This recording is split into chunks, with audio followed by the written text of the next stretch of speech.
Panchayat season 4 streaming time কখন, কোথায়, কবে একটু জেনে নেওয়া যাক। Hi everyone, welcome back to my channel Anjana Banerjee blogs. বন্ধুরা, তোমাদের সকলকে আমার এই ছোট্ট ইউটিউব চ্যানেলে স্বাগত জানাই। পঞ্চায়েত সিজন 4 এর অপেক্ষা প্রায় শেষ। দর্শকেরা অধীর আগ্রহে অপেক্ষায় ছিলেন এই সিরিজটি দেখার জন্য। অবশেষে আজ অ্যামাজন প্রাইমে মুক্তি পাচ্ছে এই সিরিজ। এই সিরিজের মুক্তির কথা জুলাইতে থাকলেও দর্শকদের চাহিদার কথা মাথায় রেখে তা এগিয়ে আনা হয়। তাও যেন দর্শকদের তর সইছিল না। সবাই অপেক্ষা করছিলেন কবে মুক্তি পাবে এই সিরিজ। পঞ্চায়েত সিরিজের এখনো পর্যন্ত 3টি সিজন দর্শকদের থেকে প্রচুর ভালোবাসা পেয়েছে। সেই সঙ্গে ভক্তরা চতুর্থ সিজনের ঘোষণার পর থেকেই এর মুক্তির অপেক্ষা করছেন। চতুর্থ সিজনে দেখানো হবে ফুলেরায় নির্বাচন হবে। সেই কারণেই কার্যত সাজো সাজো রব ফুলেরায়। গতকাল রাত 12টা থেকেই দেখা যাওয়ার কথা এই ওয়েব সিরিজ। রাত 12টার সময় অ্যামাজন প্রাইমে চলে গিয়ে পঞ্চায়েত সিজন 4 এর সবকটা এপিসোড দেখা যাবে। ফলে রাত 12টা থেকেই দর্শকেরা দেখে ফেলতে পারবেন এই ওয়েব সিরিজ। এবার গল্প আবর্তিত হবে ফুলেরার নির্বাচন, দুটি দলের মধ্যে দ্বন্দ্ব আর অভিষেক এবং রিঙ্কির প্রেমকে ঘিরে।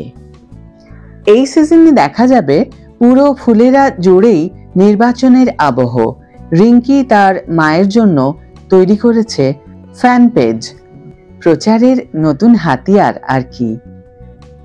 অন্যদিকে ভূষণ বিনামূল্যে আলু বিতরণ করছে গ্রামে। সেই দেখে মঞ্জু দেবী বলেন পুরো গ্রামে সিঙ্গারা বিতরণ করতে। সিঙ্গারা আর আলুর মালিকানা নিয়েই বাঁধে ঝামেলা। ইতিমধ্যে সচিবজির উপর হামলা হয়, তবে সেই হামলার কথা মানতে নারাজ ক্রান্তি দেবী। সব মিলিয়ে ফুলেরায় একেবারে অদ্ভুত এক পরিস্থিতি। তবে এর মধ্যেই রয়েছে রিঙ্কি আর সচিবজির প্রেমের ছোঁয়াও। তাঁদেরও আলাদা হয়ে কথা বলতে দেখা যায়। তবে সেই কথার মধ্যেও ঢুকে পড়ে নির্বাচন।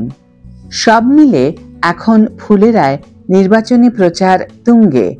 কে জিতবে সেই নিয়ে ঘরে ঘরে জল্পনা। এর মধ্যে কি পরিণতি হবে রিঙ্কি আর সচিবজির প্রেমের?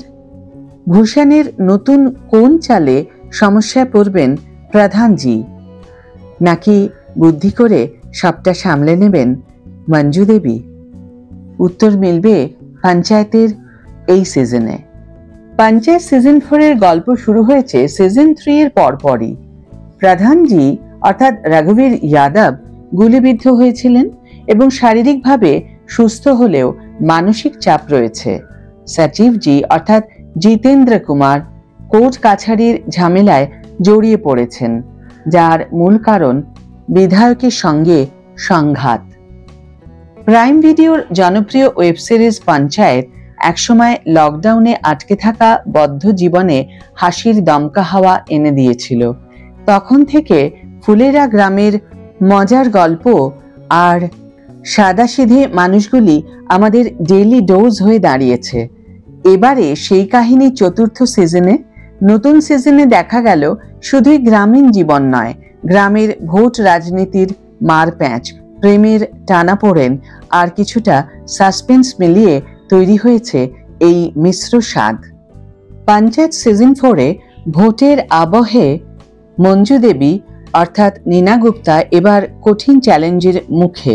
কারণ তার বিরোধী হিসেবে দাঁড়িয়েছেন বনরাক্ষের স্ত্রী ক্রান্তি দেবী অর্থাৎ সুনিতা রাজওয়ার। ক্রান্তি দেবী, বনরাক্ষ, ভূষণ আর তাদের গোষ্ঠী প্রধানজিদের কার্যত জ্বালিয়ে মারছে। ওদিকে বিধায়কও এই বিরোধী দলের পাশেই। সিরিজের প্রথম দিকে গল্প কিছুটা ধীর মনে হতে পারে, কিন্তু ভোট ঘনাতে শুরু করলেই রাজনীতির আসল রং দেখা যায়। কোথাও হাসি, কোথাও কষ্ট, কোথাও বা আবার রাগ। ক্রান্তি ও মঞ্জু দেবীর ভোট লড়াই দেখতে যেমন ভালো লাগে, তেমনি মাঝে মাঝে মনেও হয় একটু একঘেয়ে হয়ে যাচ্ছে। অনেক ক্ষেত্রেই বোঝা যায় কি হতে চলেছে, ফলে চমক একটু কম। সিজন 3-এ সচিবজি আর রিঙ্কির সম্পর্ক যেভাবে একটু গতি পেয়েছিল, দর্শকরা আশা করেছিলেন এবার হয়তো প্রেমটা একটু জমাট বাঁধবে, কিন্তু সম্ভবত তা বিশেষ হয়নি। বরং সেই জায়গাটা একটু খালি খালি লাগে।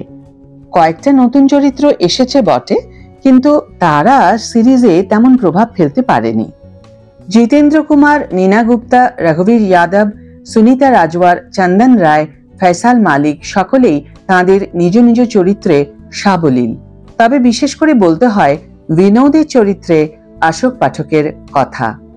শেষ এপিসোডে তার আবেগ, এক্সপ্রেশন সবকিছু দর্শকদের মনে গেঁথে যায়। পঞ্চায়েত সিজন 4 আগের মতোই একটা ঘরোয়া আর আপন অনুভব এনে দেয়। তবে এবার হাসির তুলনায় রাজনীতির ছাপ বেশি। যারা গ্রামীণ রাজনীতির গল্প ভালোবাসেন বা আগের সিজনের সঙ্গে যুক্ত ছিলেন, তাদের এই সিজন ভালো লাগবে। কিন্তু যারা শুধু হালকা ফুলকা কমেডি খুঁজছেন, তাদের কাছে এটি কিছুটা ধীর গতির মনে হলেও হতে পারে। পঞ্চায়েত সিজন 4 আগের মতোই মাটির গন্ধ মাখা, তবে এইবার কৌতুক কম, রাজনীতি বেশি। যারা হালকা মেজাজে বিনোদন খুঁজছেন, তাদের কিছুটা ধৈর্য ধরতে হবে। তবে যারা গ্রামের রাজনীতি, স্থানীয় সম্পর্ক আর শক্তিশালী পারফরমেন্স ভালোবাসেন, তাদের জন্য এই সিরিজটি অবশ্যই এখনো দেখার মতো।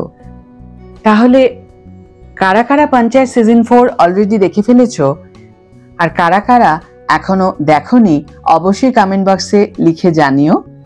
ভিডিওটি ভালো লেগে থাকলে একটা ছোট্ট করে লাইক দিও, শেয়ার করো বন্ধুদের সাথে। যারা এখনো আমার চ্যানেলটিকে সাবস্ক্রাইব করোনি, তারা অবশ্যই চ্যানেলটিকে সাবস্ক্রাইব করে আমার পাশে থেকো। আর যারা অলরেডি সাবস্ক্রাইব করে দিয়েছো, তাদের জন্য আমার অনেক ভালোবাসা এবং অনেক ধন্যবাদ। আজ তাহলে বিদায় বন্ধু, দেখা হবে পরের ভিডিওতে। ভালো থেকো, সুস্থ থেকো, সঙ্গে থেকো।